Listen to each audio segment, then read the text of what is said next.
Okay, there we are. So let's see where we left. 257. 257. That's right. Well, they crossed the bridge. They crossed the bridge.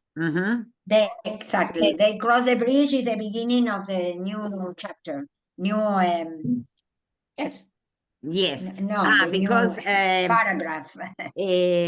Andrews went to see Aubrey, the one who gave him information about the peace, the conference, the peace, the Yes. peace conference. And this Aubrey takes him outside the hotel. You remember they were at this Hotel Crillon, and they went to the Chamber of Deputies, and then they go on walking, yes, while they are talking. And I don't know, they cross the bridge towards the portico of the Chamber of Deputies with its high pediment and its gray columns. Do we have to go to see these people, Aubrey? Yes, you can't back out now. Genevieve Rod wants to know about American music. So this Aubrey has invited Andrews to a house, Genevieve Rod's house, because he has told this woman that Andrews was a musician. So what on earth can I tell her about American music? Wasn't there a man named McDowell who went mad or something? Andrews laughed. But you know, I haven't any social graces. I suppose I have to say I think folk is a little thing god. You needn't say anything if you don't want to. They are very advanced anyway. All rats. So they are going to visit this woman. And as I told you before, in connection with Jean, the other girl, this woman is also going to become important in the novel. This French lady. So they go to her house, and here we have the description. They were going up a brown carpeted stair that had engravings on the landings, where there was a faint smell of stale food and dustpans. At the top landing, Aubrey rang the bell at the varnished door. In a moment, a girl opened it. She had a cigarette in her hand. Her face was pale under a mass of reddish chestnut hair. Her eyes very large, a pale brown, as large as the eyes of women in those paintings of Artemisias and Berenices found in tombs in the Fayum. She wore a plain black dress. I sent you the picture of one of these women for you to see. Yes. That. I don't know if you saw it. Yes, very, very big eyes. And then I had some fun reading about these Artemisias and Berenices, the Egyptian queens, and how Cleopatra became a queen after killing her sisters, no? So then I learned a lot about Egyptian history that I didn't know before, how this Cleopatra was a kind of murderer too. Very, very interesting, Inés. Yes, the information. Yes, Yes. I didn't know that. That's why I sent you that, because as I didn't know it, perhaps you didn't either. So, Amphen, she said, and held out her hand to Aubrey. There's my friend Andrews. She held out her hand to him absently, still looking at Aubrey. Does he speak French? Good, this way. They went into a large room with a piano where an elderly woman with gray hair and yellow teeth and the same large eyes as her daughter stood before the fireplace. Maman, Anfils arrivent, c'est monsieur. Genevieve was afraid you weren't coming, Madame Rod said to Andrew, smiling. Monsieur Aubrey gave us such a picture of your playing that we have been excited all day. We adore music.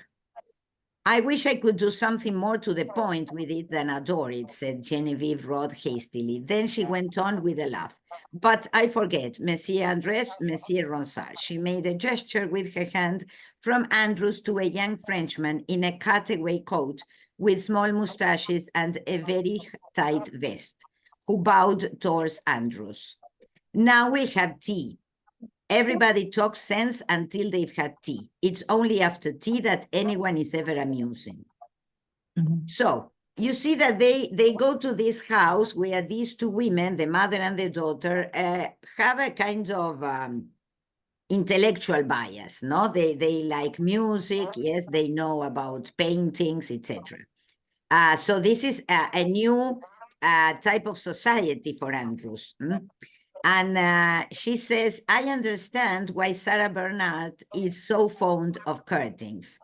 They give an air of drama to existence. There is nothing more heroic than curtains. So yes, it's very funny. But is it an irony? Of course, yes. But it's true. I think it's true. Yes, it is also true, no? Mister is interesting. Yes, it is very interesting because the drama of existence, no? The question of having curtains Yes. covering certain things, no? Yes. And I remember my mother who said that a house is not complete till you have the curtains. Without curtains, yes. Wait, but you realize that when you put the curtains to be washed, the house look horrible. Yes, yes. I hate the windows when I'm washing the curtains. Yes. I wash them here at home because Yes. there is enough space in my washing machine. And when I take them down, I suffer a lot. I didn't can't like look at curtains. them. Yes, Maybe it depends on the kind of windows too, but I think that they dress the house a lot. It's like, Yes. you know, an ornament. An ornament, yes. And this is what my mother used to say, Gabriela, they dress the house. Mine too. Yes.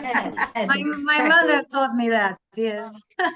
So, so that's why And my mother used two, the wall transparent, and the other one. And another one, yes. Yes, Very, thicker. Sí. Yes. A thicker one, yes. Yes. The problem is that one has to wash them. No, yo no tengo, we yo belong no tengo, to the generation yo no of tengo blinders. cortinas. ¿No? No. ¿No tenés, Claudia? ¿No? No. No. Bueno. Mi hermana No, me neither. mi hermana tiene una empresa de alta costura de cortinas y de cosas de la casa. Y yo no tengo yes. cortinas. Ay, Porque Claudia. odio lavar las cortinas. Odio lavar las cortinas. Odio lavar las cortinas. Más fuerte que yo. La peor propaganda para tu hermana. Sí, entonces ¿a vos te gusta que te vean desnudas? Me dicen, no, no me importa. Yo siento eso, que están desnudas las paredes y las ventanas. Aparte, a mí me encanta porque las lavo y cuelgo las cortinas y siento el olorcito rico recién lavado, como que perfuman. No, no es para mí, no es para mí. I don't have curtains too. I don't have curtains. I don't have any curtains. No one, no. Well, Teresa, but you live on the 15th floor. Who's going to see you? No, yes. That's true, yes. Nosotros somos muy amigos con mis vecinos. Mis vecinos somos muy amigos. Yo a ellos los he visto desnudo, pero desnudo como Dios los trajo al mundo. Desnudo. Salen del baño desnudos. Los chicos, ¿viste? Pues si no les importa Te nada. saludan al pasar por la ventana. Creen que Hola, nadie los ve. vecina. Adiós. Hoy hace mucho frío. Tapate un poquito. Near home, the beach is divided in two parts, and one part is a nudist. Yes. And it was. It isn't interesting. No. Yes, because it's people very old people. No. Yes. They are two different kinds of people. They are a lot of couples, very aged. They are nudists all their life. They are reading very quiet, but they are the other that they are. She froze. I couldn't hear what she was saying. No. She gets cut off. Oh my God. What a pity when she was telling us about the nudist. So at the best part, you know. The best part, and you were frozen when you were talking about the nudist beach. Claro. No, I say that they have two kinds of nudist people. the traditional one, that they are in general old people, couples, very quiet, reading. Or, Fat people, but no, the es other, horrible. the other kind is they are exhibitionist people, and they Ah. are like showing Ah. themselves in front of the other people. It's crazy. Well, No son Taxi boys, el- prostitutes, of course, yes. Well, Claro, So you sit claro. down and you look through the window, it's like watching Netflix or yes, it's like yes, a show. yes. There you don't use the curtains. No, no. Claro, más interesante mis vecinos de enfrente, los chicos jóvenes, de Yes. enfrente. They are also Yes. interesting. And they don't Mm. have curtains, so they don't know the drama of existence. No, ninguno. No, what problem. Well, Bueno, so uno va they tapado, are, uno no va desnudo. no, bueno, pero I prefer curtains, Claudia. No, No, in this case, But- yes, yes. no. Well, I and have so they, decisions in decisions. Ah, No, no, no se tienen que lavar igual. No, no, que laven. Sí, pero bueno, pero si no me ven. es esta verdad. Claudia, con tal de no lavar, Totalmente. voy a tener que lavar los vidrios. Bueno, eso es otro problema. Claro, tenés que lavar los vidrios, que peor. Igual tenés que lavar los vidrios, ¿no? Sí, No sí, pero chance. con más detalles si no tenés cortinas. ay, No, casualmente lo tenés que tener sucio para que no se vea tanto. Al claro. revés. Ah, claro. No, she knows. Con vidrio Opacos, tienen que ser fuerte. opacos, Opaco, no sé cómo se claro. dice. Yes. Y no, ¿cómo es que se llaman? Tienen un nombre. Bueno, o Sí, espejados. No, tiene un nombre, sí. Sí, me Bueno, sale biselado, Bueno. pero biselado es Biselado otra cosa. parecieran, pero es así, sí parecido. well, okay, so you see they sat at the table, an oak table, where china platters with very colored pastries, an old pewter kettle under which an alcohol lamp burned, a Dresden china teapot in pale yellows and greens, and cups and saucers and plates with a double-headed eagle design in dull vermilion. So you see that all the table Again, is the color, laid. no? Sorry, Yes. Alicia? Again, the colors. Yes, Yes, the colors and always the color is present. Yes. yes, and Always, also showing the kind of elegance that these two ladies have at Yes. home, no? Yes. So the older woman who sat beside her whispered something in her ear and laughed. Genevieve put on a pair of tortoise-shell spectacles and started pouring out tea. Debussy once drank out of that cup. It's cracked. So can you imagine for Andrews to be drinking from the same cup that Debussy used, no? Do you know anything of Musorgsky's You Can Play to Us After Wow. Tea? So you see, I sent you the information about this Musorgsky, who was a Russian also, a Russian musician. I can't play anything anymore. Ask me 3 months from now. Oh, yes, but nobody expects you to do any tricks with it. You can certainly make it intelligible. That's all I want. I have my doubts. Andrew sipped his tea slowly, looking now and then at Genevieve Rod, who had suddenly begun talking very fast to Ronsard. She held a cigarette between the fingers of a long, thin hand. Her large, pale brown eyes kept their startled look of having just opened on the world. A little smile appeared and disappeared maliciously in the curve of her cheek, away from her small, firm lips. The older woman beside her kept looking round the table with a jolly air of hospitality and showing her yellow teeth in a smile. Afterwards, It's, they went. Yes, we can hear you. you cannot. The others? I can, yes. Yes. I can hear you. It's Eh, a cat. It is Yeah. cut. Alice, I think that that is your signal because the others can hear me or not. Yes. Yes. Yes, we can. Yes. Yeah, maybe. Why? Yes. One piece of advice is to turn off your camera. So No, wait. I Sorry. can open the door.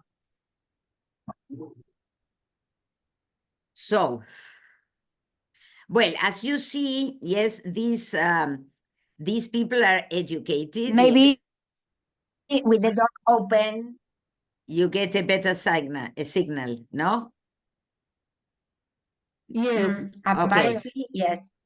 So, did you see you knew Debussy? He said suddenly. No, but he used to come to see my father when I was a little girl. I have been brought up in the middle of music. That shows how silly it is to be a woman. There is no music in my head. Of course, I am sensitive to it, but so are the tables and chairs in this apartment, after all they've heard. So you see, she belongs to an educated family. They received the Debussy there, etc. Andrew started playing Schumann. He stopped suddenly. Can you sing? No. I'd like to do the process lyrics. I've never heard them. I once tried to sing Le Soir, she said. Wonderful, do bring it out. But good Lord, it's too difficult. What is the use of being fond of music if you aren't willing to mangle it for the sake of producing it? I swear I'd rather hear a man picking out Opera de Ma Blonde on a trombone that Chrysler playing Paganini impeccably enough to make you ill. So you see that the conversation is a well-educated conversation. They speak about different musicians, yes, and they know what they are talking about. Well, he interrupted her by starting to play again. As he played without looking at her, he felt that her eyes were fixed on him, that she was standing tensely behind him. Her hand touched his shoulder. He stopped playing. Oh, I am dreadfully sorry, she said. Nothing, I am finished. You were playing something of your own? Have you ever read La Tentation de Saint Antoine? He asked in a low voice. Flaubert's? Yes. It's not his best work. A very interesting failure, though, she said. Andrews got up from the piano with difficulty, controlling a sudden growing irritation. They seem to teach everybody to say that, he muttered. So he's angry because she criticized Flaubert. And you remember that he asked for this book when he was in hospital. Yes, he asked the nurse to buy the book for him in French. And it is evident that he admires Flaubert. And there is, a connection with Flaubert all through this last part of the novel. Yes, and even in the piece of criticism I sent you yesterday by Fitzgerald, I don't know if you had time to read it. Yes, yes. Fitzgerald also mentions Flaubert in his text, no? Because Flaubert's style has to do with this part of the novel too, no? The descriptions, the luxurious descriptions are very typically Flaubert's, no? I don't know, I haven't read this book. Of course, I read other things by Flaubert. Perhaps, Alice, you know more than me about Flaubert, but it is evident that there is a very detailed description, yes, in Flaubert's style. So he's angry because the Genevieve says that this book is an interesting failure, no? So suddenly he realized that other people were in the room. He went up to Madame Rod. You must excuse me, he said. I have an engagement. Aubrey, don't let me drag you away. I am late. I've got to run. You must come to see us again. Thank you, mumbled Andrews. Genevieve Rod went with him to the door. We must know each other better, she said. I like you for going off in a huff. Andrews flushed. I was badly brought up, he said, pressing her thin, cold hand. And you French must always remember that we are barbarians. Some are repentant barbarians. I am not. Claro, the Americas, you know, the old, the old opposition between the French, educated French, and the Americans, the barbarians, no, without culture. Something that is well depicted in James' work, no, also. how the difference, Gabriela, I think you read something like that when you were at the profesorado, no? Yes, I do and, remember the moment, yes. So About James, this Daisy idea Miller. that, sorry? Was it Daisy Miller, maybe? Daisy Miller, yes, Daisy Miller, where she was an American girl, and the picture is that the American girl in France was, I mean, like a barbarian, because French culture was better than America, or that the American culture didn't exist, apparently. Right. So that's why he says that French must always remember that we are barbarians. She laughed, and John Andrews ran down the stairs and out into the gray-blue street, where the lamps were blooming into primrose color. He had a confused feeling that he had made a fool of himself, which made him writhe with helpless anger. He walked with long strides through the streets of the Rive Gauche, full of people going home from work, towards the little wine shop in the Quai de la Tournelle. Well, so this meeting with Genevieve Rode and her mother, yes, and the tea party and the music and all that will have importance in the rest of the novel too. It was a Paris Sunday morning. Old women in black shawls were going into the church of Saint-Étienne-du-Mont. Each time the leather doors opened, it let a little whiff of incense out into the smoky morning air. So you see he's there in front of the Pantheon, and look at the way that this place is described at the end of the paragraph. The opposite side of the square and the railing of the Pantheon and its tall brownish gray flank were flooded with dull orange-colored sunlight. Yes, so again, the picture of and the colors. And I don't know if you also noticed that in Fitzgerald's account that I sent you yesterday, he also mentions the question of dust, that all these soldiers are always, yes, connected with dust. So Andrews walked back and forth in front of the church, looking at the sky and the pigeons and the facade of the library of Saint Genevieve, and at the rare people who passed across the end of the square, noting forms and colors and small comical aspects of things with calm delight, savoring everything almost with complacency. His music, he felt, was progressing now, that undisturbed, he lived all day long in the rhythm of it. His mind and his fingers were growing supple. The hard molds that had grown up about his spirit were softening. As he walked back and forth in front of the church waiting for Jan, he took an inventory of his state of mind. He was very happy. Yes, so he feels that his music starts liberating, no? Becoming, and his hands are also better. He can create music. That's why he's happy. Jan had come up behind him. They ran like children, hand in hand, across the sunny square.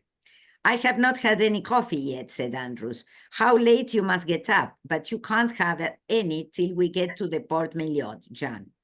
Why not? Because I say you can't, but that's cruelty. It won't be long. But I am dying with hunger. I will die in your hands. Can't you understand? Once we get to the Porte Maillot, we'll be far from your life and my life. The day will be ours. One must not tempt fate. You funny girl. You see that when he is with this girl, the conversation is always light and funny. They enjoy themselves when they are together. The metro was not crowded. They sat opposite each other without talking. Andrews was looking at the girl's hands, limp on her lap, small overworked hands with places at the tips of the fingers where the skin was broken and scarred, with chipped uneven nails. Because you remember that this girl is a worker, no? She has to work because she is alone in Paris. Suddenly she caught his glance, he flushed, and she said jauntily, well, we'll all be rich someday, like princes and princesses in fairy tales. They both laughed. As they were leaving the train at the terminus, he put his arm timidly round her waist. She wore no corsets. His fingers trembled at the lightness of the flesh under her clothes. Feeling a sort of terror go through him, he took away his arm. Now, she said quietly as they emerged into the sunlight and the bare trees of the broad avenue, you can have all the café au lait you want. You'll have some too. Why be extravagant? I've had my petit déjeuner. But I'm going to be extravagant all day. We might as well start now. I don't know exactly why, but I am very happy. We'll eat brioche. But my dear, it's only profiteers who can eat brioches nowadays. You just watch us, yes? So profiteers, this word, yes, is also ironic. People who make profit of everything, no? Rich people who make money. Well, they went into a patisserie and, well, they start asking for food and they found a table in the sun at the cafe opposite the gate from which they could watch people and automobiles and carriages coming in and out. Beyond, a grass-grown bit of fortifications gave an 80-70 look to things. How jolly it is at the Port Maillot, cried Andrews. I also sent you a picture of this place and the explanation, yes, because here you can see the castle where Napoleon's wife lived. You remember I sent you the picture. Apparently it is a beautiful castle, yes. But how gay he is today. No, I always like it here. It's the spot in Paris where you can always feel well. When you go out, you have all the fun of leaving town. When you go in, you have all the fun of coming back to town. But you aren't eating any brioches. I've eaten one. You eat them. You are very hungry. Jan, I don't think I have ever been so happy in my life. It's almost worth having been in the army for the joy your freedom gives you. No? Interesting.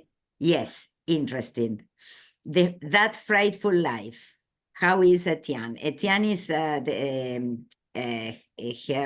brother. He's in Mayence, he's bored. Jean, we must live very much. We who are free to make up for all the people who are still bored.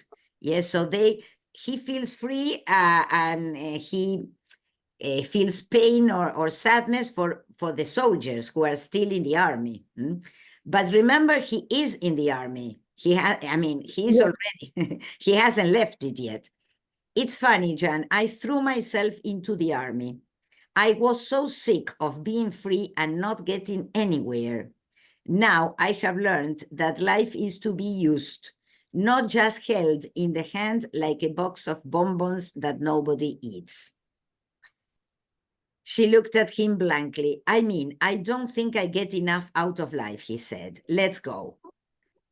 What do you mean, she said slowly. One takes what life gives. That is all. There is no choice. So in a way, you see his attitude of eating up life, yes, of doing everything. You remember when he arrived in Paris and his friend said, what are you going to do now? And he said, do. Yes, everything.